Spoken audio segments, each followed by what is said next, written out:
Hello ma'am, मेरा short में question ये है कि जब पापा इस दुनिया में ना हो और मम्मी कहे कि मैं अकेली हूँ, उदास रहती हूँ, मन नहीं लगता और एज अ बेटी हम हेल्पलेस हों, तो कैसे अपने आप को समझाएं? उस मोमेंट में स्ट्रांग कैसे बने? क्या मम्मी को उनके हाल पे छोड़ दें अकेले? जी नहीं। आपके मम्मी को अकेले छोड़ना इस प्रॉब्लम का हल नहीं है। उसमें ऑप्शन होते हैं कि आपके भाई अगर उनका ध्यान नहीं रख रहे या है नहीं, कोई नहीं है उनके साथ रहने वाला, तो आप अपने पति को कन्विंस करिए कि भाई, बीइंग अ संतान, अगर बच्चे बेटा हो या बहू हो ठीक है, लेकिन नहीं है तो फिर मैं उन्हें अपने साथ रखूंगी। या फिर आपसे भी ज्यादा जो उनका ध्यान रख सकती है, वो अगर आप अफोर्ड कर सकें, अरेंज कर सकें, एक full time care taker, family वालों से कहीं ज्यादा, क्योंकि वो प्रोफेशनली उन्हीं के लिए हैं। हम लोग क्या है, अपने रोज के कामों से काम टाइम निकाल के, जब अपने किसी अपने की देखभाल के लिए अगर हमें निकालना है तो हमें एक्स्ट्रा टाइम, एक्स्ट्रा एफर्ट डालना पड़ेगा, क्योंकि हम व्यस्त हैं। लेकिन जो हम केयर टेकर रखते हैं, वो अपने काम पे आ रहा है और उसका काम है हमारे उस प्रियजन का ध्यान रखना। तो वो बहुत तरीके से काम करते हैं। वो फ्री हैं उनके लिए, क्योंकि वो उनका काम है। समझ रहे हो? तो हाँ, मतलब ये कहने की बात है प्रैक्टिकली, लेकिन परिवार वालों से कहीं ज्यादा प्रोफेशनली और बिल्कुल मिनट टू मिनट ध्यान उनका केयर टेकर रख लेगी, और एक इमोशनल बॉन्डिंग भी हो जाएगी जब साथ रहेगा आदमी 12 घंटे और ध्यान रखेगा। तो बेस्ट दे तरीका ऐसे लोगों के लिए वही है कि अगर आप अफोर्ड कर सकते हो तो एक फुल टाइम जो सुबह आए और रात तक रहे, इस तरीके का कम से कम एक केयर टेकर हो। तो वो ये है कि रात का है, बस सोने सोने का वो देख लेंगे। तो इन दोनों, तो आज एपिसोड 120 के इसी तरीके के, कुछ पर्सनल, कुछ प्रोफेशनल, कुछ बच्चों से जुड़े हुए और कुछ माँ बापों से जुड़े हुए, ढेर सारे सवालों के जवाब ढूंढने के लिए बैठे हैं। आई होप आपको ये सीरीज पसंद आ रही है। अगर है तो चैनल को सब्सक्राइब कर दो, और आपका भी कोई ऐसा क्वेश्चन हो तो कमेंट करने में हिचकिचाना मत, क्योंकि यहाँ पर समस्या छोटी हो या बड़ी, कोई किसी को जज नहीं कर रहा। तो चलो आज के क्वेश्चन ढूंढने के लिए, उनके आंसर करने के लिए आओ बहन बातें करें।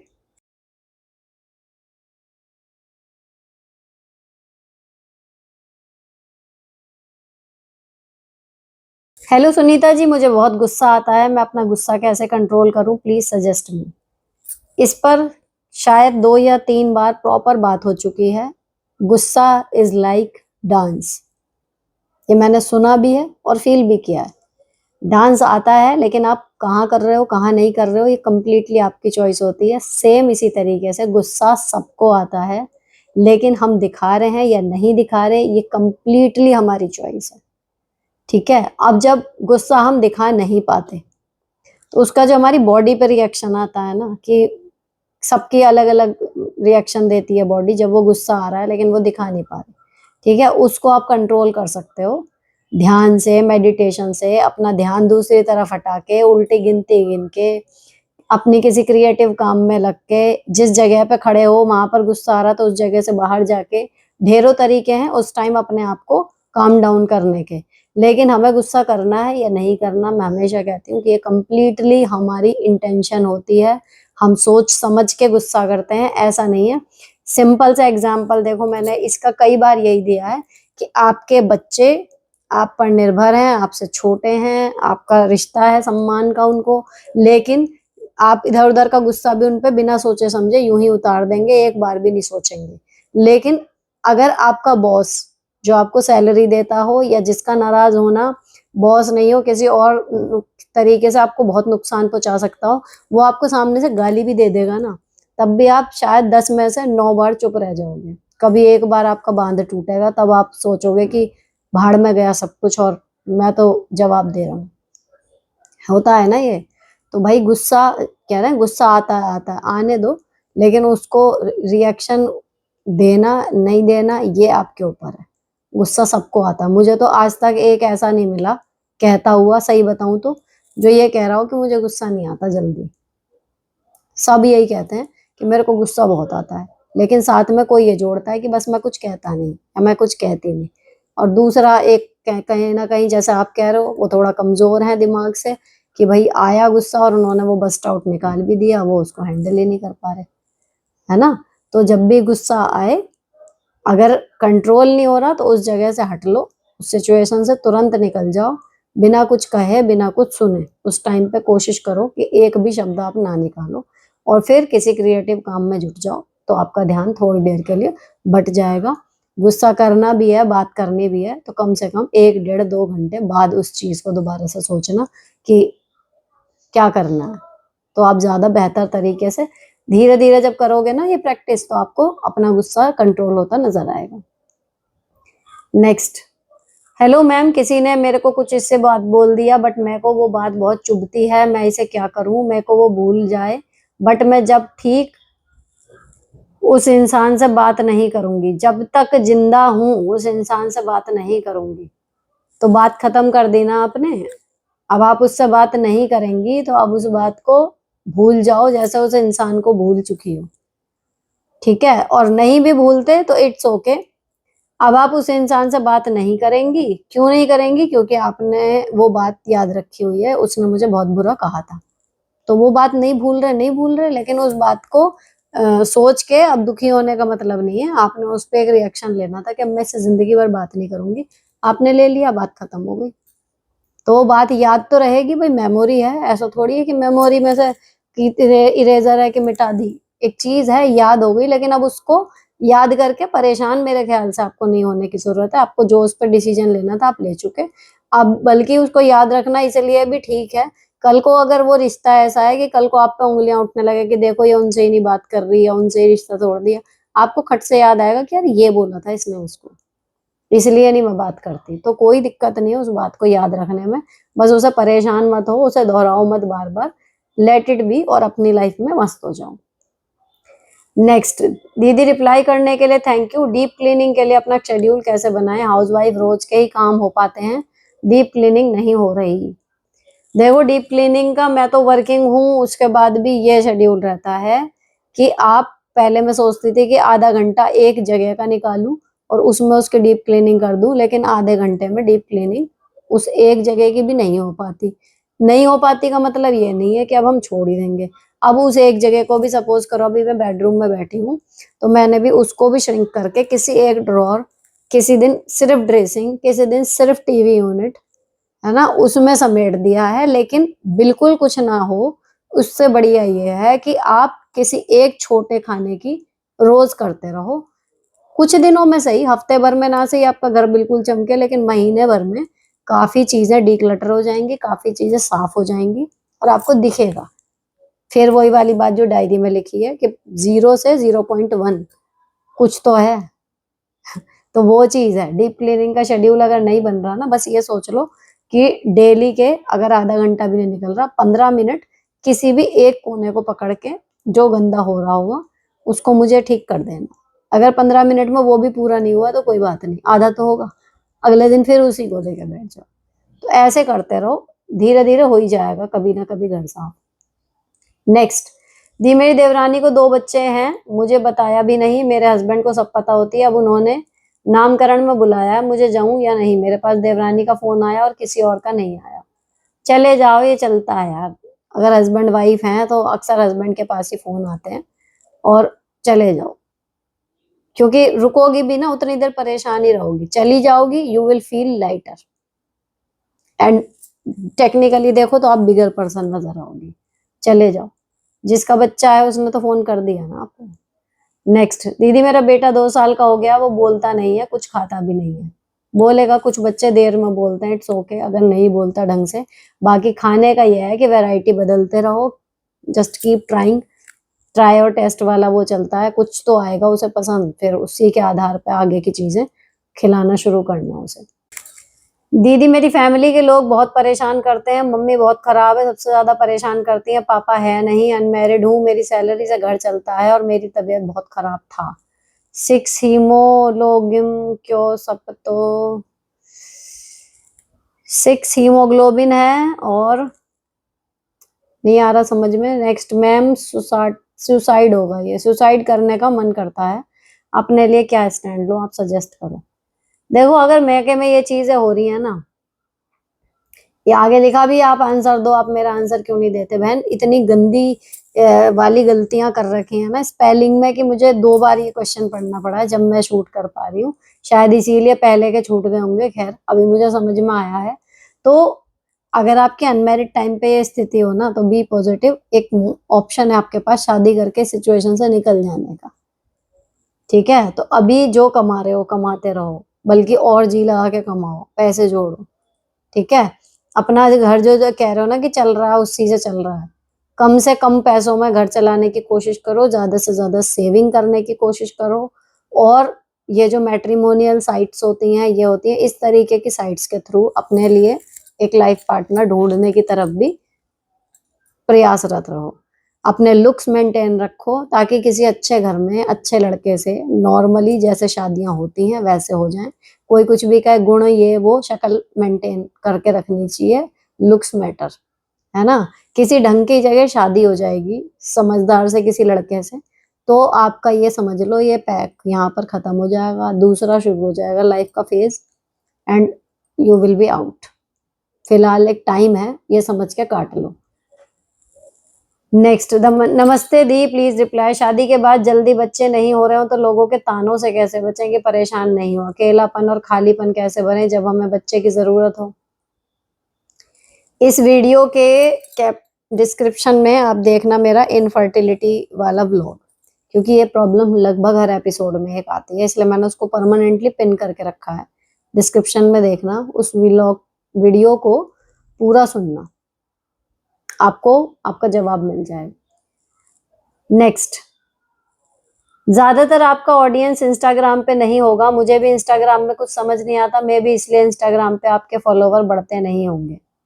ये पिछली बात का वो है जब मैंने कहा था कि मेरे वहां पर कोई बढ़ने वाली वो कंडीशन नहीं होती, चाहे मैं कितनी ही मतलब कोशिश कर रही हूँ अच्छा से अच्छा कंटेंट वहां डालने की, जबकि जो नॉर्मल है या नॉर्मल से भी बिलो है उनके बहुत तेजी से बढ़ जाते हैं। तो उस पे आया है कि मेरी ऑडियंस वहां पर नहीं होगी। देखो, इंस्टाग्राम पे होने का फायदा क्या है। मान लो आपको कोई ऐसी बात करनी है जो आप यहाँ पे चैनल पे नहीं कर सकते, ठीक है। मान लो आपको अपनी फैमिली की कुछ, या आपका कुछ मतलब कुछ भी है जो मेरे से ही पर्सनल आपको करना है, चैनल पे नहीं बात हो सकती, वहां पर आप मुझे मतलब मैसेज भी कर सकते हो। जो 2-3 लोग जिम में मिलने आए हैं, आपको क्या लग रहा है वो कैसे आए होंगे, वो सब इंस्टाग्राम के थ्रू ही आए थे, है ना। और कई केसेस में ऐसी होती है कि कोई काम है अपना या कुछ भी है, मतलब कुछ भी बातें ऐसी जो हम यहाँ डिस्कस नहीं कर रहे, कोई कोलैब किया है, या जो मेरे पास दुपट्टे आए थे, या अभी एक रेजिन आर्ट का काम करती है मैम, वो 9 महीने से अभी पता ही नहीं है उनका, लेकिन जब तक बात हुई थी वो कह रही थी। अब मैंने फिर उनके हालचाल पूछे तो परेशान थी। तो ये है कि आपका, या जैसे अभी मैं उसमें यूट्यूब पे व्लॉग वाले चैनल पे वो शेयर करती हूँ कि किसी ने मुझे कविता भेजी है ना, वॉइस रिकॉर्डिंग भेजी है, उनके बच्चों की वीडियो आई है, तो आपको क्या लग रहा है वो कहाँ से आ रही है। वो सब इंस्टाग्राम के थ्रू कनेक्टेड है ना, वहां पर आप audio call, video call, messages personal वाले भेज सकते हो, ऑडियो भेज सकते हो अपने रिकॉर्ड करके। तो मैं कॉल तो नहीं ले पाती, देखो, क्योंकि कई लोगों की नहीं ली होगी, वो कह रहे होंगे, सोचेंगे मन में कि भाई कॉल रिसीव तो नहीं करती, आप समझो मेरे शेड्यूल को। लेकिन जो मैसेजेस आते हैं, आज अगर आपने भेजे, मैंने आज नहीं पढ़े, 2 घंटे बाद नहीं पढ़े, कल परसों कभी भी मैं बीच में मैसेज खोल के जब पढ़ूंगी तो वो आ जाते हैं। तो जो अपने बेबीज की फोटो वगैरह भेजी है, वीडियो भेजी है, वो इसी तरीके से मेरे पास आई है। तो इसलिए मेरा मन था कि जो लोग हैं यहाँ पर वो इंस्टाग्राम पे भी जुड़े रहें, वहां कोई आपको पैसे नहीं खर्च करने, कुछ नहीं है।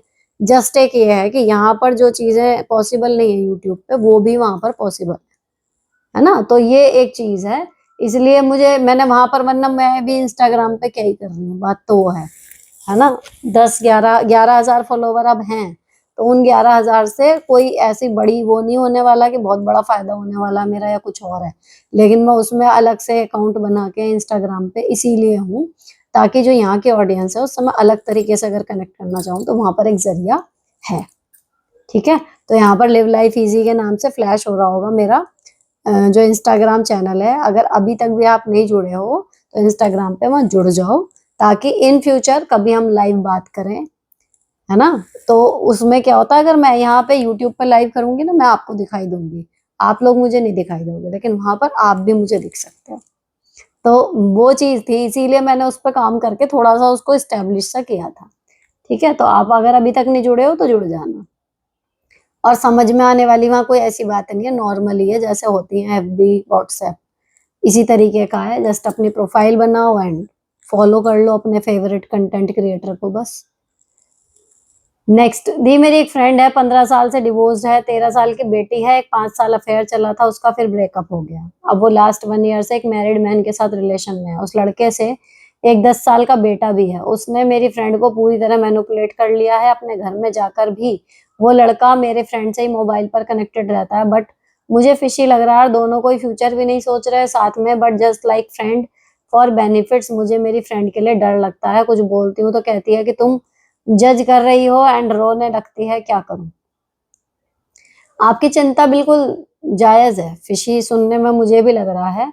और अब वो 2 साल, उसका 10 साल का अपना लड़का है और इधर वो इसके साथ है, तो या तो जस्ट वही है कि किसी किसी को आदत होती है 10 जगह मुंह मारने की, उसको वो चीज है, या फिर आपकी जो सहेली है उसको कहीं ना कहीं पैसे से मदद कर रही होगी, तो वो उसका पागल बना रहा है और अपना उल्लू सीधा कर रहा है। ठीक है ना? तो फ्यूचर नहीं सोच रहे और ये और वो, तो आप अपनी फ्रेंड को एज अ फ्रेंड समझा ही सकते हो। लेकिन अब वो रोने लगती है, कुछ और है, तो उसको बस प्रैक्टिकली वही कहो कि भाई, एक अगर वो पैसे से मदद कर रही है तो उसको बोल के देखो कि तू पैसे देना बंद करके देख, तब देख वो क्या करता है। या कल को उससे शादी की बात कर, तब देख वो क्या करता है। तो इस तरीके से। और दूसरी चीज मैं आपको बताऊं, आप एज अ फ्रेंड सोच रही हो, मे भी उसको अंदाजा हो कि वो क्या कर रही है। जमाना आजकल ऐसा है, हमें पता है हम गलत कर रहे हैं, लेकिन चल रहा है। तो अगर वो उस जोन में होगी तो वो आपकी ना तो सुनेगी, और आप उसे ज्यादा कहोगी ना तो आपकी दोस्ती भी खत्म हो जाएगी। तो आप ये सोच समझ के उसको, अगर लग रहा है कि नहीं मेरे को करनी तो है कोशिश उससे कैसे भी करके, तो ये 2 बातें बोलो, पैसे की और शादी की। और अगर नहीं तो फिर मैं भी उसको पता है वो क्या कर रही है। आप किसी के पेरेंट्स बन के, अब तो पेरेंट्स भी नहीं समझा सकते, तो आप बस उसके लिए प्रार्थना करो कि भगवान कभी उसके साथ इतना बुरा ना हो कि हाँ वो टूट ही जाए। नेक्स्ट, हाय मैम, 2 बच्चे हैं मेरे, arrange marriage, 45 year age, husband 47 के। हस्बैंड की एक्स्ट्रा मैरिटल अफेयर था, अब नहीं है। मैं सबको संभालने की कोशिश कर रही हूँ, लेकिन हस्बैंड उदास उदास से रहने लगे हैं। वो अपना डेली लाइफ की बातें तो शेयर करते हैं, पर जैसे थोड़ा सा गैप आ गया हो। मैं वर्किंग हूँ, टाइम दे रही हूँ जितना हो, मैं क्या करूँ? प्लीज कुछ कहिए। भैया एक्स्ट्रा मैरिटल अफेयर था, वापिस आ गए। कहना चाहिए थोड़ी हलचल सी तो देखो शांत समुद्र में मची जाती है उसके बाद ट्रैक पे आने में, है ना? तो आप जैसे चल रही हो, आपने सही ट्रैक पकड़ा हुआ है, अपना करते रहो, टाइम स्पेंड उनके साथ जितना हो सके, और वेट करो कि धीरे धीरे वो नॉर्मल हो जाएंगे। नेक्स्ट, हेलो मैम, आपने पड़ोसियों से बहुत परेशान हूँ मैं। मेरा परिवार हाई एजुकेटेड और डिसिप्लिन्ड है। पड़ोसी घर के आगे गंदा पानी और कचरा फेंकते हैं, दादागिरी करते हैं। चाहते हैं हम भी उनके लेवल पर रहें। हम लोग सबसे पोलाइटली रहते हैं, हमें ऊंची आवाज में बातें करना नहीं आता। हस्बैंड फिर भी आते जाते हैं, सबको नमस्ते करते हैं, फिर भी पीठ पीछे ओछी हरकतें करते हैं, औरतों की ग्रुपिंग करती हैं। अनपढ़ों के समाज में एक पढ़ा लिखा बेवकूफ बन जाता है। जी, तो इनका आप कुछ कर नहीं सकते। आप सोचो आपके कुछ भी कहने से वहां फर्क पड़ेगा? नहीं पड़ेगा। तो या तो घर बदल लो, या फिर अपने अंदर ही अंदर रहना शुरू कर दो, कम से कम मतलब उनके साथ इंटरेक्शन हो। नेक्स्ट, मैम मैं तो जॉब भी करती हूँ, तो भी हस्बैंड हाथ उठा देते हैं थोड़े से ही बात पर। बोला था मैंने, ऐसे भी होती है। या फिर मैं इतना ही कह दूं कि खाना थोड़ा टाइम पर खा लो, मैं थक जाती हूँ बच्चों में। सास भी हस्बैंड को सपोर्ट करती है। इस बार मैंने बोला कि हाथ ना उठा देना, नहीं तो पुलिस में कंप्लेंट कर दूंगी। तो बोले थाने में भी मारूंगा तुम्हें। मैं मायके आ गई उस बात पर, अब तक यहाँ हूँ रहूं, अब कब तक यहाँ रहूं? मम्मी है, भाभी अच्छी नहीं है, पर अब रिस्पेक्ट नहीं करते हस्बैंड, तो जाने का मन नहीं होता। मामी कह देती हैं अकेले कैसे रहोगी, समाज वाले तुम्हें गलत बताएंगे, फिर भी ये कह देंगे पति से भी नहीं बनी और भाभी से भी। माँ अपनी जगह तुम्हारी ठीक कह रही है, लेकिन हो जाती है ऐसी। अब यहाँ पे भाभी भी नहीं है और वहां पे वो भी नहीं है, सही। आप जब रहोगी अकेले तो ये भी तो हो सकता है कि अकेले जहाँ पे रहोगे वहां मम्मी को साथ रख लेना अपनी, है ना? लेकिन ये जो है ना कि मैं वहां थाने में भी मारूंगा, इतना बड़ा शेर कोई नहीं है। जब थाने में खड़े होते हैं ना पुलिस वालों के सामने, तो मैंने कितने वीडियो देखी हैं कि वो इश्क मुशक के चक्कर में पहुंच गए या कुछ और, वहां जाके ना ऐसे ऐसे कांपते हैं, हाथ जोड़े खड़े रहते हैं। लेकिन ये है कि वहां तक जाने के बाद रिश्ता तो बहुत जल्दी नहीं बचता।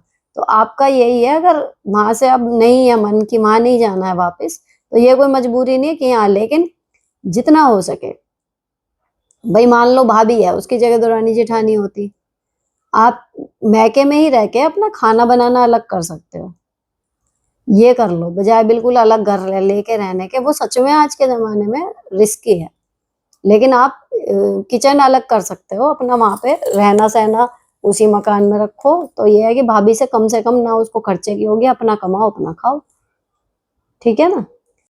मैम मैंने ऑफिस टाइम का लास्ट क्वेश्चन पूछा था, आपने आंसर भी दिया था, 8:20 का टाइम था। अब स्कूल वालों ने 8 बजे का टाइम कर दिया, जानबूझकर परेशान करने को। मैं 8:20 पर नहीं पहुंच पाती थी, अब 8 बजे कैसे पहुंचूंगी? जॉब छोड़ दूं क्या? प्राइवेट स्कूल में ही हूँ। अरे पहुंच जाओगी, प्राइवेट है इसलिए सोच रही हो कि छोड़ दूं क्या? आप सोच के देखो, अगर गवर्नमेंट जॉब होती तो तब भी तो करती ही ना। तो भैया कर लो, पहुंच जाओगी। हेलो दी, मेरा बेटा क्लास 3rd में है, उसको कुछ भी लर्न नहीं रहता, वो भूल जाता है। मैं उससे लिखवा कर भी देखती हूँ, कुछ सजेस्ट करो। उसको बार बार रिवीजन की जरूरत है। कुछ बच्चों को जल्दी याद नहीं रहता, तो वही वाली बात है कि उसको इतनी बार पढ़े वो, कि जब तक उसे, मतलब जैसे बाकी काम है ना वो, ये ऐसे बच्चों को, या ऐसों को क्या, सबको ही रिवीजन मस्ट है वह। तो जिसका तेज है दिमाग, वो याद जल्दी हो जाता है, उसको तो ये है कि वो 2 बार भी पढ़ लेगा, उसके लिए काफी है। लेकिन अगर हम बार बार भूल रहे हैं, उसका मतलब ये नहीं है कि हमारा आईक्यू कम है, उसका मतलब ये है कि हमने उस चीज को ध्यान से नहीं पढ़ा, और हमारी बाकी चीजों में मेंटल एनर्जी ज्यादा जा रही है। तो उसका तरीका वही होता है कि इतनी बार रिवीजन हो जाए। अगर आप 2 बार करा रहे हो तो 4 या 5 बार करा लो, ताकि थोड़ा थोड़ा उसे याद होने लगे। और फिर सारा कोर्स के चक्कर में पढ़ो मत। फिर ये करो कि अगर 5 या 6 चैप्टर आने हैं, तो चाहे उसको 3 याद हो, लेकिन ढंग से याद हो जाए।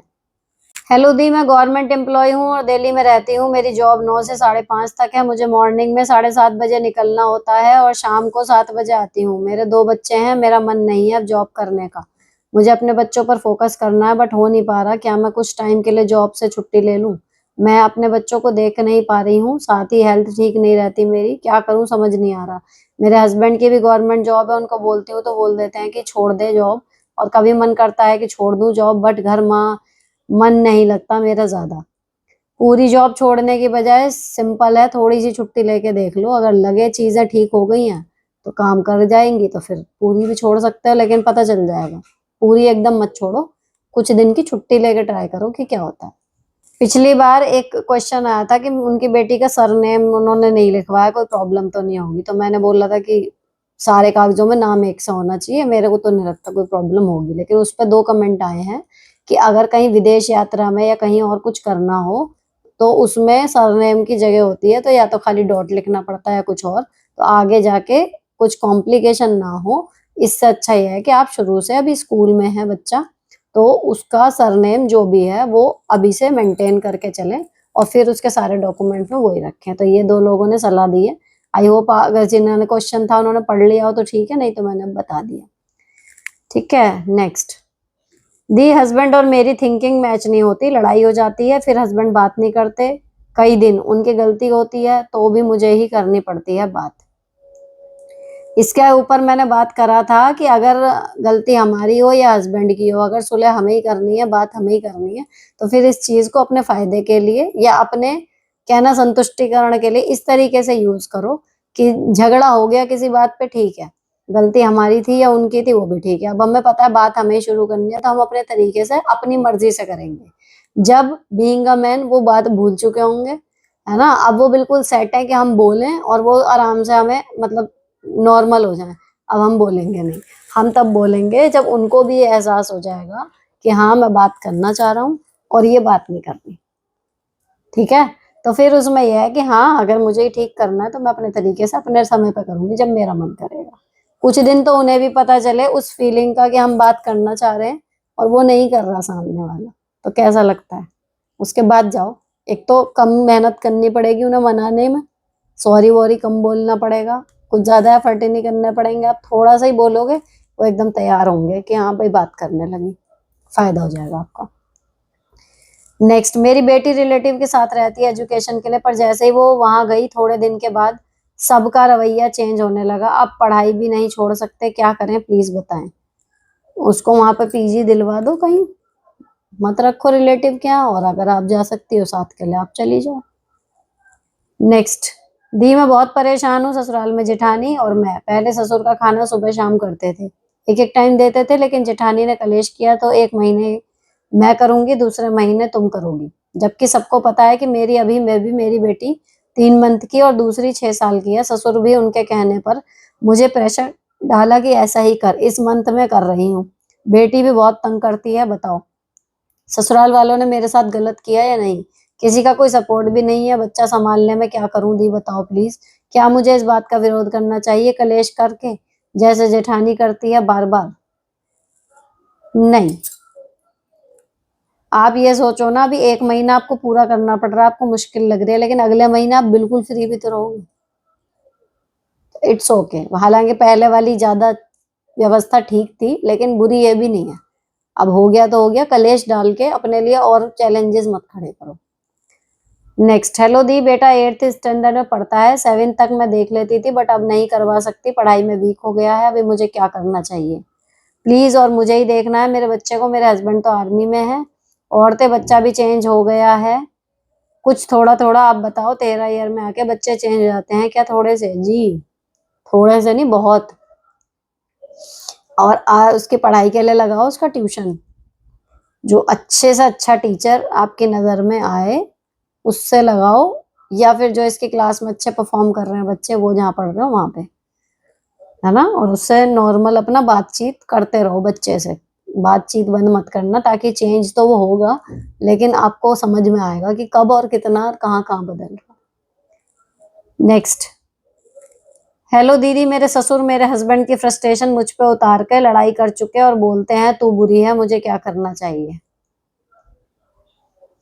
जवाब दे दो, जो भी वो कह रहे हैं उसका सटीक जवाब दे दो। चुपचाप सुनती रहोगी तो पंचिंग बैग बन जाओगी, एक आध बार उल्टा मिल जाएगा जवाब तो शांत हो जाएंगे। जिसका गुस्सा है एटलीस्ट उसको उतारो, इतना बोल दो। आपको पहले आओ बहन एपिसोड में क्वेश्चन किया था बट कोई रिस्पॉन्स नहीं आया। बेबी 7 मंथ का है, नवंबर में मैरिज है, मेरे बड़े ससुर जी के यहाँ, वेट कम करना है 10 kg एटलीस्ट, ब्लाउज बहुत टाइट हो गए हैं, बेबी को फीड भी कराना होता है, मुझे टाइम नहीं मिलता, प्लीज गाइड दी कि मैं शादी में कॉन्फिडेंट फील कर सकूं फिजिकली। दो बातें हैं देखो, जब से मैं ये पढ़ रही हूँ, एक तो बहुत सारे क्वेश्चन ऐसे आ गए कि जिनमें ये पता चल रहा है कि भाई हमने कमेंट किया था आपने पढ़ा नहीं। मैं हर बार लगभग ये बताती हूँ, जो कमेंट अति में बढ़े या स्पेलिंग इतनी ज्यादा मिस्टेक हो कि मैं पढ़ ही ना पाऊं, मैं उन्हें छोड़ देती हूँ। जिनके भी छोड़े हैं वो इन्हीं 2 कैटेगरी में आ रहे होंगे, वरना जितने भी लोग कमेंट कर रहे हैं मेरे लिए सब एक से हैं, कोई भी ऐसा नहीं है। और रही बात ये कि मैं तीनों चैनल से जुड़े हुए हैं या फिर एक से या बिल्कुल नहीं, तो इतना भी उसमें कोई ये चीज मैटर नहीं कर रही कि मैं उनका पहले पढ़ूंगी या इनका पहले पढ़ूंगी या इन्हें छोड़ दूंगी।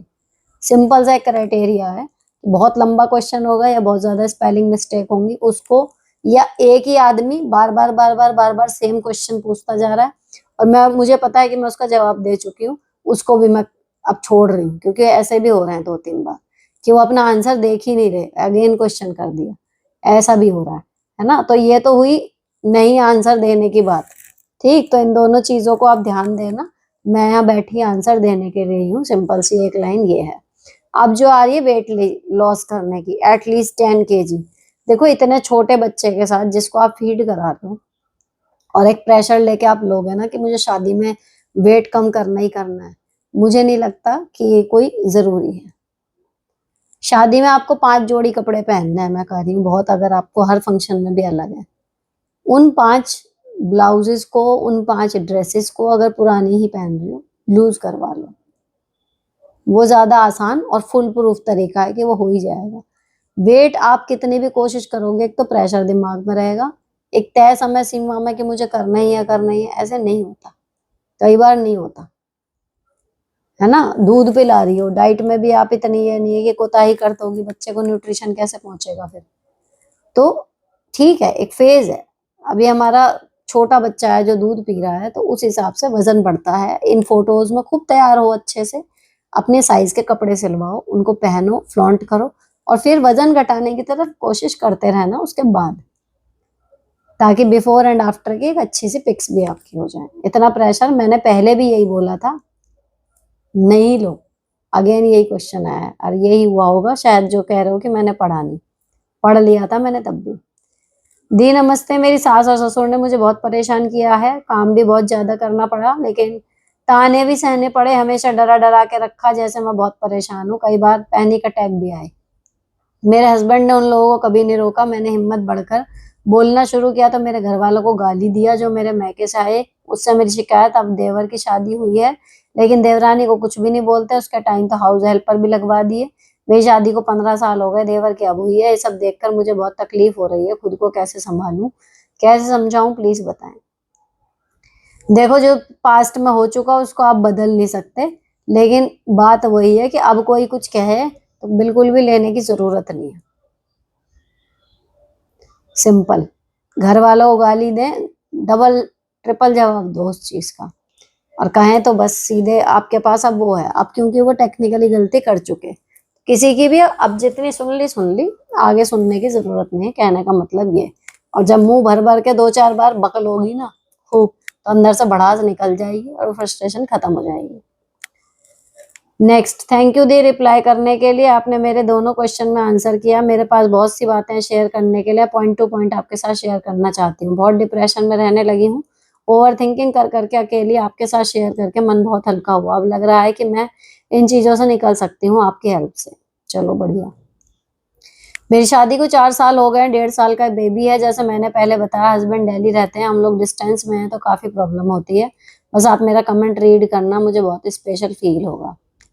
चलो, आपकी ये अच्छी चीज है, एक मैं सक्सेस स्टोरी मानूंगी कि हाँ निकल जाओगे आप इससे। दी, मेरे पति के वजह से मेरे घर वालों ने रिश्ता तोड़ दिया क्योंकि उन्होंने उनके साथ गलत करा है। अब आप ये बताएं कि मुझे ससुराल से रिश्ता रखना चाहिए या नहीं। मतलब ही नहीं, जब पति से रिश्ता उनका है ना, तो पति ही नहीं रख रहा तो आप क्या रखोगी।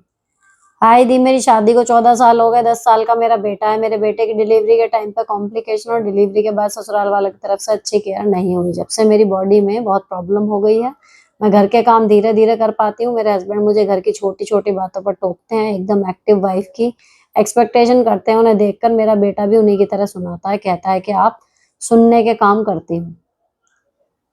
एक तो देखो, जो अपना शरीर आपका खराब हुआ है ना, ऐसा नहीं है कि उस टाइम पे आपकी केयर नहीं हुई तो अब सारी जिंदगी आप सही नहीं हो पाओगे। अच्छी डाइट लो, जो भी है डॉक्टर की सलाह लेनी है वो ले सकती हो, एक्सरसाइज करो, स्टेमिना बन जाएगा। और दूसरी चीज, काम चाहे 10 की जगह 6 करो, लेकिन तरीके से करो।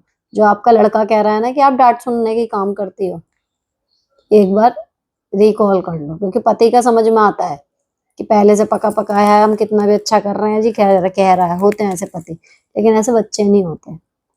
अगर बच्चा ये बात कह रहा है ना कि आप डांट सुनने के ही काम करती हो, तो एक बार अपने काम करने के तरीके को सही में दोहरा लो कि मैं कर क्या रही हूँ, सही जा रही है चीजें, नहीं जा रही है। फिर यही करो कि 10 में से चाहे 6 काम करो, टॉप प्रायोरिटी के जो जरूरी है सबसे वो निपटाओ, लेकिन ढंग से करो और स्टेमिना के लिए काम करो। दी, मेरे बेबी का नाम डिजिटल बर्थ सर्टिफिकेट में योग्यता रखा हुआ है, क्या उसका नाम स्कूल में चेंज हो सकता है? अभी 11 मंथ की है। आप इसमें संबंधित विभागों में पता कर लो, क्योंकि इसकी मुझे इतनी करंट नॉलेज है नहीं कि ऐसे चेंज हो जाता है नहीं हो जाता है, लेकिन हो जाता होगा थोड़ा। और कोई फॉर्मेलिटी, कोई एफिडेविट या कुछ भी जो भी लगाएं, हो तो जाएगा ही। नेक्स्ट, मेरे हस्बैंड घर खर्च के लिए और पैसे देते हैं, किचन का सामान भी नहीं लाते। मैं बुटीक चलाती हूँ, 6 मंथ से कमाई अभी कम है, किराया भी है। घर खर्च के लिए पैसे भी देते और किचन का सामान भी नहीं लाते। मुझे लगता नहीं रह गया इसमें लिखने को। भाई अब करते क्या है वो अपने पैसों का, पहली चीज तो ये नहीं लेते। घर के बड़े बुड्ढों को बिठा के बात करो, उनसे बात करो, ये तो जरूरी काम है ना। मान लो घर की औरत खाना बनाना छोड़ दे, तो 4 लोग उसको बैठा के पूछेंगे ही ना परिवार के कि भाई क्या बात है, क्यों नहीं बना रही। तो सेम चीज है, कमाने का काम पति का है, अब वो कमा रहा है, घर में पैसे क्यों नहीं दे रहा है, क्या मैं खाऊं, क्या बच्चों को खिलाऊं, कुछ क्या जवाब है इसका, एक्सप्लेनेशन तो वही देंगे उस चीज की। और लेके छोड़ोगे एक्सप्लेनेशन। अगर पति शादी के 20 साल बाद भी पत्नी से खुलकर बात ना कर सके तो इसका मतलब क्या निकलता है? He is not normal. और 20 साल निकाल लिए तो अब चिंता की बात ही क्या है, आगे की भी ऐसी निकल जाएगी। नेक्स्ट दी, मेरी पति गवर्नमेंट जॉब में है, मैं भी, मेरी पति मुझे अपनी सैलरी से क्या करते कभी नहीं बताते, पर मैं अगर अपने लिए कुछ ले लूं तो मुझसे हिसाब मांगते हैं। जब मैं इनके लिए, फैमिली के लिए सब कर लिए, कुछ करती रहती हूँ, फिर भी हिसाब पूछते हैं। बुरा लगता है, but I always follow your advice, that's why I share you everything in my mind and heart. दे दो हिसाब। इस समस्या का एक ही इलाज होता है, अपना खर्चा अगर हम खुद निकाल लेना, ऐसी तैसी में नहीं दे रहे हिसाब किसी को। मेरे पैसे मैंने खर्च कर दिए, दूसरे के पैसे में रहता ही है, उसका मन है वो दे के पूछे नहीं पूछे। मैम, मैं कुछ बात किसी को नहीं बताना चाहती, पर क्यों बार में बातों बातों में बता जाती हूँ। फिर जब मैं अकेली होती हूँ तो मुझे लगता है मुझे नहीं बतानी थी, पर मैं कंट्रोल नहीं कर पाती। अब तो मेरी बेटी कहने लगी है, मम्मी आप पहले तो नहीं बताते थे, जबकि वो 8 इयर्स की थी। अब प्लीज बताओ क्या करूँ, कोई सोल्यूशन बताओ इसका। बातें कम किया करो, सुना ज्यादा करो, बोला कम करो, तो ओवर शेयरिंग से बच जाओगी। नेक्स्ट दी, मेरी सास और नंद एक होकर मुझे परेशान करती हैं। हस्बैंड को भी मेरे बारे में स्टार्ट से ही झूठ बोलती हैं। हस्बैंड भी उनकी सुनता है, ड्रिंक करता है, डिसरिस्पेक्ट भी क्या करूं, यहाँ तक कि एक बार हाथ भी उठा दिया, और मैं गुस्से में डिवोर्स का बोलती हूँ तो कहता है कि शादी या बाद कोई तेरा साथ नहीं देगा। तो वो इसी चीज का फायदा उठा रहे हैं, उनको एक अंदाजा होगा। तो लेकिन बात ये है, देखो, होता सबके साथ है, लेकिन थोड़े दिन बाद अगर हम बर्दाश्त कर सकते हैं, चीजों को ठीक कर सकते हैं, तो हर महिला कोशिश करती है, और करनी चाहिए भी। मेरा भी मानना यही है कि अपनी पूरी जान लगा के पहले कोशिश करनी चाहिए चीजों को ठीक करने की, रिश्ते को सही करने की। थोड़ा बहुत 19-20 हो भी रहा है तो रिश्ते को चला लेने की, क्योंकि परफेक्ट हम भी नहीं है, कमी हम में भी है, तो सामने वाले की भी हम एक दो कमी एडजस्ट करें। मेरा मानना भी यही है। लेकिन अगर हमें ऐसा लग रहा है कि भाई अब तो हमें बिल्कुल इन्होंने कहना कुत्ता बना के रख लिया घर में, और अब तो हमारी खैर ही नहीं है, तो ऐसा कुछ नहीं है कि हम यहाँ से निकल जाएंगे तो हम जी ही नहीं पाएंगे। जी तो सब लेते हैं, मुश्किल हो जाती है लाइफ, और ऐसा भी नहीं सारी जिंदगी के लिए होती है। थोड़ा सा स्टार्टिंग में है, लोग भी कहेंगे कि इसमें कमी होगी, बनी नहीं होगी, रिश्तेदार भी देखेंगे, लेकिन जब औरत अपने पर टिकी रहेगी ना कि मुझे तो रहना ही नहीं, और कुछ दिन वो रह लेगी सही से, तो फिर कुछ दिन बाद दिखने लगता है कि भैया ये तो ठीक ही है बंदी, उसमें ही कमी होगी। तो आप जो है ना, सास और नंद एक होकर मुझे परेशान करती हैं। वो कैसे परेशान करती हैं? जैसे पॉइंट बाय पॉइंट वो परेशान कर रहे हैं, जैसे पॉइंट बाय पॉइंट उनसे डील करो। कमाती नहीं हो तो कमाने की तरफ सोचो, अपने पैरों पर खड़ी हो, अपनी पर्सनैलिटी पर काम करो। 3 लोग हैं आपके अलावा घर में, और 3 लोग वो आपके आंटी हैं, तो अब आप अकेले हो। और जब हम अकेले होते हैं ना, कोई उसमें बहुत कमजोर पड़ जाता है, और कोई इतना ताकतवर उस टाइम पे बन जाता है कि शायद वो उनके साथ रह के नहीं बन पाता। समझ रहे हो? तो ये आपकी जो भी परिस्थिति है ना, उसको देखो कि आप अपने हक में उसको कैसे ला सकते हो, यूज कर सकते हो। अगर ये तीनों आपके खिलाफ भी खड़े हैं तो भी ये आपके लिए कैसे अच्छा है, उस तरफ सोचना शुरू करो। अपनी पर्सनैलिटी पे काम करो, इतने मजबूत हो जाओ कि कल को यहाँ से निकल के अकेले भी रहना पड़ जाए ना, तो एक क्षण के लिए भी सोचना ना पड़े। बड़ी बहन ने हमेशा छोटी बहन का ही साथ दिया, मुझे यही बोलती है तू छोटी भाभी का साथ देती है। मेरा उसका अच्छा जमता है, पर मैंने कभी उसका साथ नहीं दिया। प्रैक्टिकल होना गलत बात है क्या? नहीं। ग्रुपिंग, फिर वही वाली बात है ना, ग्रुपिंग क्यों करनी है? जो सही है उसका साथ दो बस। मुझे ऑनलाइन शॉपिंग, खासकर मीशो की लत लग गई है, क्या करूं? इसका एक इलाज होता है कि इम्पल्सिव बाइंग मत करो। कोई चीज अच्छी लग रही है, बढ़िया डील है, उसको कार्ट में ऐड करो और छोड़ दो। अगर 2 दिन बाद भी लगता है कि मंगा लेनी चाहिए तो मंगा लो। नेक्स्ट, थैंक यू दी, बट मेरे फैमिली के लोग ना तो बेचना चाहते हैं ना छोड़ना कहते हैं। घर देकर बेघर नहीं करूंगा मैं, और सास की मर्जी भी शामिल है, और घर गंदा रहता है तो सुनाते भी है मुझे ही। अगर मैं उनको छोड़ने के लिए कहती हूँ तो क्या ये पाप है? क्या करूं? कैट और डॉग दोनों स्ट्रीट ही हैं, कोई उन्हें लेगा भी नहीं। मेरी सास और पति की मर्जी भी शामिल है इसमें, तो आप करना बंद कर दो। घर गंदा रह रहा है, जब आपको बोले ना कि घर गंदा पड़ा है, तो भैया मैं थोड़ी लाई थी, मुझसे नहीं हो रहा इतना। मैं इंसानों का कर सकती हूँ, जानवरों का नहीं कर सकती। नेक्स्ट, पड़े रहने दो मतलब कुल मिला के गंदा, जो कह रहा है कहने दो, ढीठ बन जाओ। हेलो दी, आपकी तरह मैंने भी सौरभ जी की योगा की फ्री क्लास ली थी, मुझे बहुत अच्छा लगा। मैं जानना चाहती हूँ योगा क्लास के लिए 12 मंथ या 6 मंथ वाला कौन सा प्लान लेना ठीक रहेगा? मुझे तो 12 वाला सही रहा, मैंने वही लिया है। Next, hello ma'am. Every time my husband complains about the mess in the house and says that this is not kept properly, that is lying here and there, while my priority are my daughter, their studies, their sports, as both are state champion and appearing for national competition, their health and diet. I didn't get enough time for looking after my house, how to deal with my husband, as his harsh words for not doing anything properly hurts me and upset me. जब upset होती हो उनको सीधे बोलो कि, या मत बोलो, अपने आप को बोलो कि ये शब्द इतने बुरे नहीं है। जिस दिन मेरी लड़कियां काबिल होके खड़ी होंगी मेडल लेके, उस दिन जो प्रशंसा के शब्द आएंगे ना, वो मैटर करते हैं, ठीक है? और दूसरी चीज, मेड रख लो। डस्टिंग और चीजें जगह पर रखने का ही मुद्दा है ना, उससे मत करवाओ बाकी काम, इसी काम के लिए रख लो।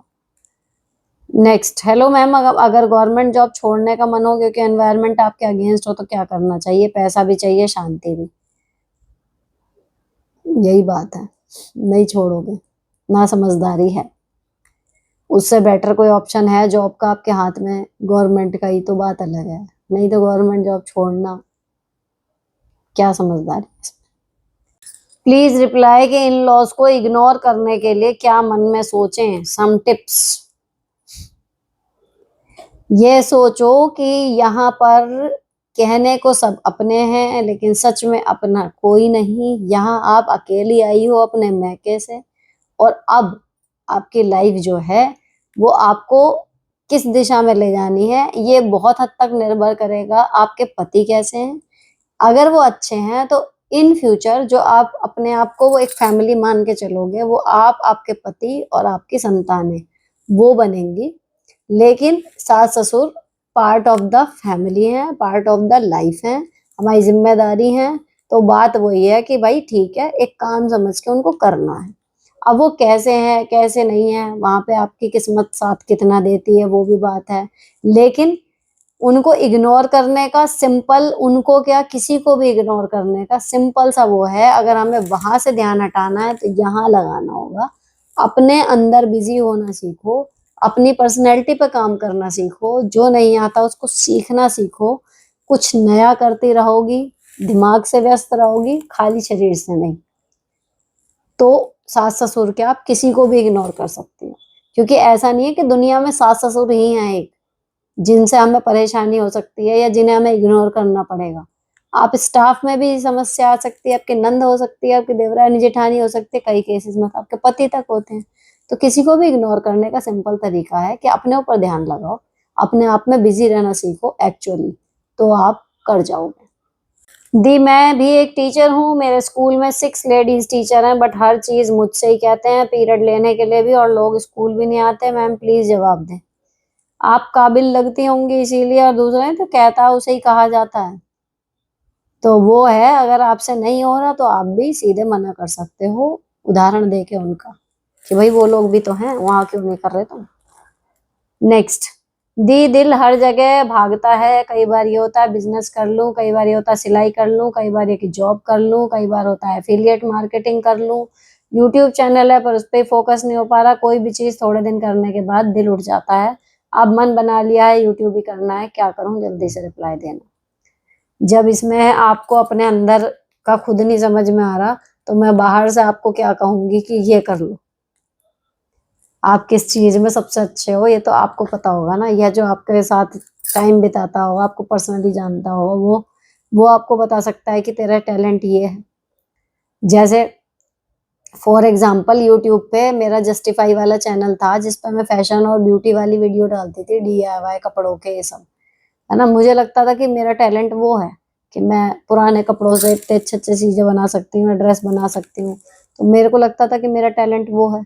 लेकिन मेरे जो जानने वाले थे या मेरी भांजियां भतीजियां जो नई नई शादी करके गई थी, जब वो गई गृहस्थी में, वो मुझे लगातार फोर्स करती थी ये कह के कि आपको ब्लॉगिंग करनी चाहिए, कि आप इतने सारे काम करते कैसे हो, ये आपका टैलेंट है। तो मुझे जब ये चैनल ग्रो हो गया लिव लाइफ इजी वाला, जब मुझे समझ में आया कि वो मेरा टैलेंट नहीं था, multitasking is actually my talent, कि इतना इतना इतना काम सब लोग कर रहे हैं लेकिन अलग अलग कर रहे हैं, ये सारे काम एक साथ कोई कैसे कर सकता है, ये आर्ट है, ये टैलेंट है। तो मेरा टैलेंट ये था, ये मैं खुद ही नहीं जज कर पा रही हूँ, मुझे और लोग बता रहे हैं। फिर फाइनली जब मैंने सलाह मान के किया तो वो काम कर गई। तो आपको जो पर्सनली जानता है वो आपको ढंग से बता पाएगा कि आप सिलाई में अच्छी हैं या आप किस चीज में अच्छी हैं। हो सकता है आप सब चीजों में अच्छी हो, इसीलिए आपको कंफ्यूजन हो रहा है ना। तो अगर यूट्यूब चैनल बनाया ही है तो कंसिस्टेंसी देखो हर काम में चाहिए। ये पिछली बार ही बात आई थी CA का जो क्वेश्चन था, कंसिस्टेंसी के बिना आप छोटे से छोटा बड़े से बड़ा किसी भी फील्ड में कुछ नहीं कर सकते।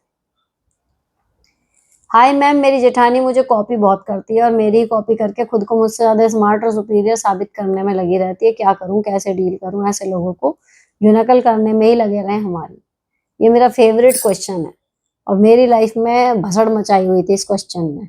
लेकिन जब मुझे इसका हल मिल गया तो मैं तब से हैप्पीएस्ट पर्सन हूँ इस मुद्दे पे। अगर अब कोई मेरी कॉपी ना करे ना तो मुझे लगता है कि यार कोई कॉपी नहीं कर रहा। ऐसे लोग आपके सीक्रेट फैन होते हैं जो आपको खुलेआम बता रहे हैं कि वो मानते हैं कि आप उनसे बेटर हो, है ना। तो ऐसे लोगों को आसपास रखना चाहिए अपना कॉन्फिडेंस बूस्ट करने के लिए। आपका एक टास्क सिर्फ ये है, जैसे सीरियल होते हैं या एपिसोड होते हैं ना कि ये वाला तो गया अब अगला क्या। आपका टास्क सिर्फ इतना है, एक नयापन बना रहता है, ऐसे लोग आपके आसपास रहते हैं। तो आपका एक चीज उसने कॉपी कर ली, अब दूसरी ले आओ, फिर वो कॉपी करेगी, फिर तीसरी ले आओ, फिर कुछ और कर लो, फिर किसी और फील्ड में कुछ कर दो। आपको उसे टास्क देते रहना, आपकी लाइफ में भी रिफ्रेशमेंट बनी रहेगी। वो बेचारी कभी अपने मन का सोच ही नहीं पाएगी, वो आपको ही कॉपी करने में लगी रहेगी। उसकी जिंदगी ज्यादा खराब है, आपको लग रहा है कि आपकी ज्यादा है। हम लोग इरिटेट हो रहे होते हैं बस कि अरे यार मैंने इतना दिमाग मार के ये किया, इसने तो मेरे को कॉपी कर लिया। ठीक है, उसने कॉपी कर लिया, इसका मतलब उसने अपनी तरफ से सर्टिफिकेट दिया कि वाओ लग रहे हो आप।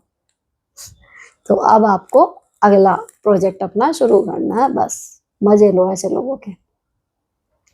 As a mother of two ऐसा जॉब करना चाहती हूँ कि बच्चों को भी टाइम दे पाऊँ। प्राइवेट किंडरगार्टन स्कूल टीचर बनने के लिए क्या क्वालिफिकेशन रहती है? किंडरगार्टन के लिए तो शायद एनटीटी मांगते होंगे, बीएड तो बड़ी क्लासेस के लिए मांगते हैं। बाकी अब जब किसी भी अच्छे किंडरगार्टन स्कूल में जाओगे तो वहां पर आपको जाके पता लग जाएगा कि रिज्यूमे में वो क्या क्या चीजें मांग रहे हैं। हेलो मैम, मेरे ऑफिस में एक न्यू एम्प्लॉय आया है जो कि ब्रांच हेड है, पर वो शुरू में तो काफी अच्छा रहा लेकिन धीरे धीरे उसका नेचर रूड हो गया और साथ उसने दूसरे वाले को भी अपने साथ मिला लिया। अब वो दोनों एक हो गए, मैं अकेले चुपचाप अपना काम करती हूँ, कोई बात भी नहीं करता मुझसे। अजीब सा लगता है, सोचा जब रिजाइन कर दूं, पर यहाँ पर 10 साल हो गए, वो लोग मेरे अगेंस्ट हो गए हैं।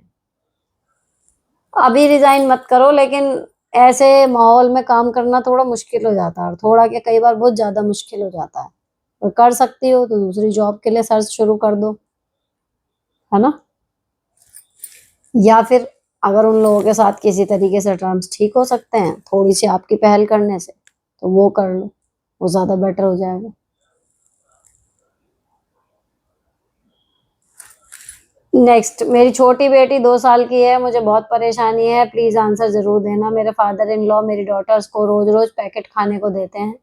मैंने बहुत बार मना किया, हस्बैंड को भी बोला कि आप समझाओ, पता नहीं उन्होंने समझाया है नहीं। मेरी सासू माँ सीधा बोल दिया, मेरी कोई बात नहीं मानता, उल्टा मुझे कहने लगी कि तू भी तो देती है। मैं हफ्ते में एक बार देती हूँ, रोज रोज नहीं। मुझे अपनी बेटियों की हेल्थ को लेकर बड़ी परेशान हूँ, क्या करूँ? कुछ बोलती हूँ तो कलेश होता है। जब वो पैकेट दे ना खाने को, अगर आपकी बेटी उस टाइम पे आपके पास आए तो उसे लेके रख दिया करो, उसमें से एक दो दे दिए पीस, एंड देन। और उनसे लगातार अगर आपके हस्बैंड बात नहीं कर रहे ना तो आपको करनी पड़ेगी बच्चों के लिए, क्योंकि ये चीज सही है नहीं। नेक्स्ट, दीदी मेरी बहन की 3 बेटी हैं, जॉब करती है 20,000 की, बच्चे job and toxic joint family manage नहीं कर पा रही। जीजू 10,000 की जॉब करते हैं कपड़ा शॉप पे, बट नो सेविंग, इतना ज्यादा परेशान है दीदी की जब छोड़ना चाहती हैं। छोटी बेटी 5 मंथ की है, प्लीज कोई सोल्यूशन दीजिए। 4 ससुर हैं, एक ही जगह सबका घर है, बेटियों को अकेले छोड़ना भी सेफ नहीं। चचेरे चाचा ने बेटी के साथ गंदी हरकत करने की कोशिश की थी। जीजू बहुत डरपोक हैं। फिर तो भैया छोड़ ही दो जॉब, बच्चों की सेफ्टी से बढ़ के क्या है। या फिर ऐसी जगह काम होगे उसे ले जाया करो साथ अपने। दीदी मेरी कोई ऐसी बिग प्रॉब्लम नहीं है, बट मैं थोड़ा कंफ्यूज हूँ। मैं मोबाइल ज्यादा देखती हूँ और जो भी इसमें होता है बातें, मैं उन पर बहुत ज्यादा विश्वास करती हूँ, चाहे कुछ भी हो। और जिंदगी में भी लोगों पर ज्यादा विश्वास करती हूँ, उनकी सुनती हूँ, उनके लिए काम कर देती हूँ, बट मैं बहुत इमोशनल हूँ, हर किसी के लिए जल्दी अवेलेबल रहती हूँ। प्लीज दी बताएं ना मैं क्या करूँ, ये सब आदत मैं छोड़ सकूं, अपनी लाइफ के अच्छे डिसीजन ले सकूं। अब आपको लग रहा है मोबाइल आप ज्यादा देखती हो, मोबाइल एडिक्शन से बचने का सिंपल सा हिसाब है कि उसमें देख के छोड़ो मत। 1 घंटा 2 घंटा जितनी देर भी देखा है, उसके बाद आपने सीखा क्या, है ना, उसको अप्लाई कहाँ पे करोगे, वो चीज बना के देखो। दूसरी चीज, लोगों पे बहुत ज्यादा विश्वास, विश्वास करना गलत नहीं है, लेकिन रिस्क होते हैं ना, जैसे बिजनेस में लेते हैं कैलकुलेटेड, इस तरीके से लो। विश्वास करो, हर एक पर करो, जब तक कि वो तोड़ ना दे, लेकिन उतनी हद तक करो, उस चीज का करो कि अगर वो विश्वास तोड़े भी ना, तो आप ऐसे बिल्कुल हिल ना जाओ। विश्वास मतलब ये नहीं है कि किसी को आपने अपना सारा सोना उठा के दे दिया विश्वास, या आपके पास मान लीजिए 5 लाख की सेविंग है, आपने सारी दे दी कि विश्वास पे दे दी, नहीं। आप अगर किसी का आपको नहीं है पहले का तजुर्बा, तो आप अगर 5,000 रुपए का नुकसान झेल सकते हो ना, 5,000 का विश्वास करो। 1 लाख का झेल सकते हो तो 1 लाख का विश्वास करो। तो विश्वास ये सोच के करो कि ये करेगा गद्दारी, और अगर वो नहीं करता तो आपने एक अच्छा आदमी कमा लिया, और अगर वो कर जाता है तो आपको यह है कि चलो भाई। लेकिन आप बिना किसी का भरोसा करे आप आगे सरवाइव नहीं कर सकते, कि हर एक पे अगर हम अविश्वास करेंगे। विश्वास तो देखो थोड़ा सा करना पड़ता है। अब इसमें आगे जो आएगा कि मैं बहुत इमोशनल हूँ और जल्दी सबके लिए अवेलेबल रहती हूँ। इमोशनल होना कोई गलत बात नहीं है, लेकिन अवेलेबल अगर उसको सच में जरूरत है तो होना भी चाहिए अवेलेबल। लेकिन हमें अपने जरूरी काम छोड़ के हर दूसरे के, हर तीसरे काम के लिए अवेलेबल रहें तो हमारी कदर नहीं होगी, बात ये होती है। तो अपनी सेल्फ रिस्पेक्ट अगर प्यारी है तो ध्यान से देखो, अगर आपकी सच में जरूरत है वहां पर तो अवेलेबल हो, काम छोड़ के भी अवेलेबल हो। अगर वो ऐसा काम है जो आपके अलावा कोई कर ही नहीं सकता तो होना चाहिए अवेलेबल। लेकिन हर जगह अवेलेबल होना आपके लिए नुकसान देगा। तो अगर आपको लगता है कि ये काम अगर मैंने नहीं भी किया तो भी हो जाएगा, या मेरे अलावा ये भी कर सकता है, या फिर इस काम को करने के चक्कर में मुझे ये जरूरी काम छोड़ने पड़ेंगे, तो मत करो। नेक्स्ट, दीदी गुड मॉर्निंग, मैं आपकी हर एक वीडियो देखती हूँ। मैं अपना खुद होम बनवा रही हूँ, मेरे हस्बैंड ओमान में जॉब करते हैं। मैं कितनी भी टेंशन में हूँ आपकी वीडियो देखकर खुश हो जाती हूँ, लव यू दीदी। चलो जी, मैं भी आपके ऐसे कमेंट पढ़ के खुश हो जाती हूँ। फिलहाल 120 एपिसोड के मैंने छोड़े हैं 5, अगेन वही बहुत लंबे क्वेश्चन थे, बाकी सबके जवाब दे दिए हैं। आई होप आपको पसंद आया होगा। फिलहाल ये एपिसोड यहीं पर ख़त्म करेंगे। अच्छा लगा हो चैनल को सब्सक्राइब कर देना, आपकी कोई क्वेरी हो कमेंट कर देना, और मेरा आउटफिट अच्छा लग रहा हो तो मैं आपको खड़े होके दिखा देती हूँ। ये साड़ी ग्रीन कलर की सिल्क में मैंने ली है मीशो से, ये देखो कितनी सुंदर आई है, मोर देन आई एक्सपेक्टेड, बहुत ही सुंदर। ठीक, और ये ज्वेलरी भी, इसका लिंक आपको मिल जाएगा डिस्क्रिप्शन में। फिलहाल के लिए bye bye, stay beautiful and sorted always.